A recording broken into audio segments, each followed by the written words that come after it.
How can we burn fat? Well, that's what we all want to do. Imagine that we can somehow manipulate our meals so that we can maximize fat burning. How do we do this? Well, first of all, we have to understand what happens to our physiology when we eat. So when we eat food, the hormone insulin starts to rise. And insulin is a storage hormone. It stores some of this energy in our livers and in our fat cells. So sugar gets stored in the liver as glycogen, and fat gets stored as well.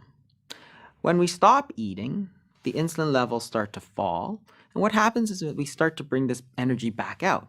So that when we're fasting, usually during sleeping for instance, we don't have to constantly eat to feed ourselves because we're generating this energy from the fuel that we've stored away.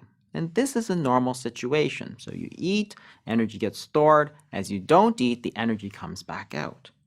Now there are two main fuel sources for the body. The body can burn sugar and the body can burn fat. And you have to understand that the body can switch from one to the other without any problems. This is a normal situation.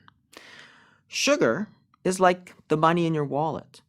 It's easily available, but you can only store a certain limited amount. So you can take it in, you can take it out. It's very easy for the tissues to use. Fat, on the other hand, is like the money in your bank. There's an unlimited amount of storage, but it's not so easy to get to. You have to go to the teller. It's not immediately available to you like the money in your wallet. And this really explains partially why it's so hard to burn fat, because it's not that accessible to you. In fact, you can only get at it after you've burned through all the sugar, because your body is not going to bother of getting the energy from the fat when it has plenty of sugar. Let's look at what happens to the body when you start fasting. If you look at this graph, what it shows you is where the body is getting its energy from. That's the oxidation rate on the left-hand side. So immediately when you stop eating, what you see is that the body is deriving most of its energy from carbohydrates. That's sugar. And the immediate part after fasting, you can see that most of the energy is still derived from sugar. But after about 24 hours or so, those stores start to run out. The glycogen, which is the stored sugar, is starting to run out. And as you stop getting energy from your sugar, then you can see the green line, which is the fat burning, starts to ramp up. What you see in essence is a switch here from burning sugar to burning fat.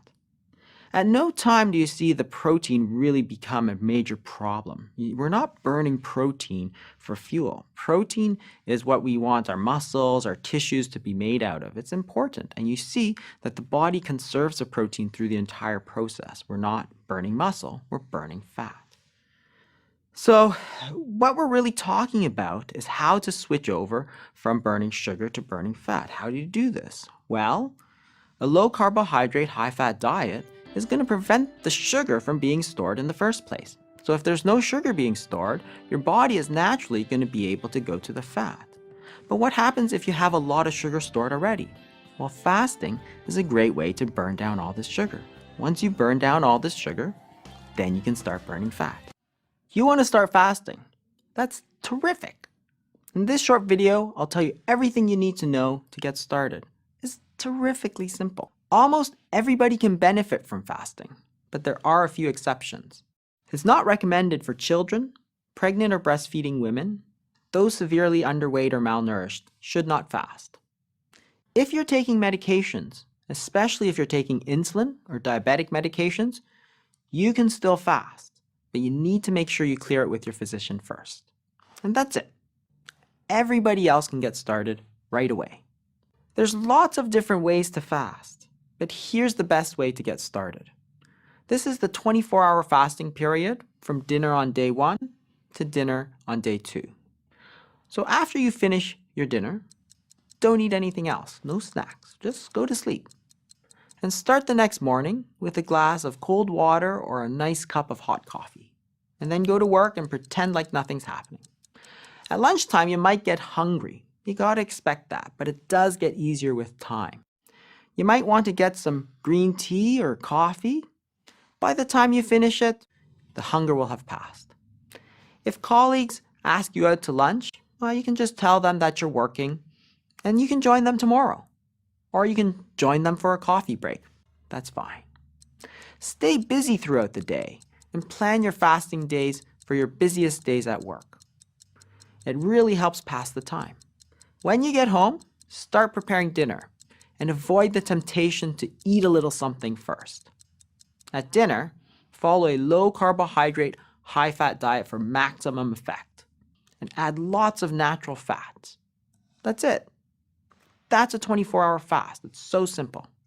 How often should you do it? I recommend you do it twice a week. Good luck.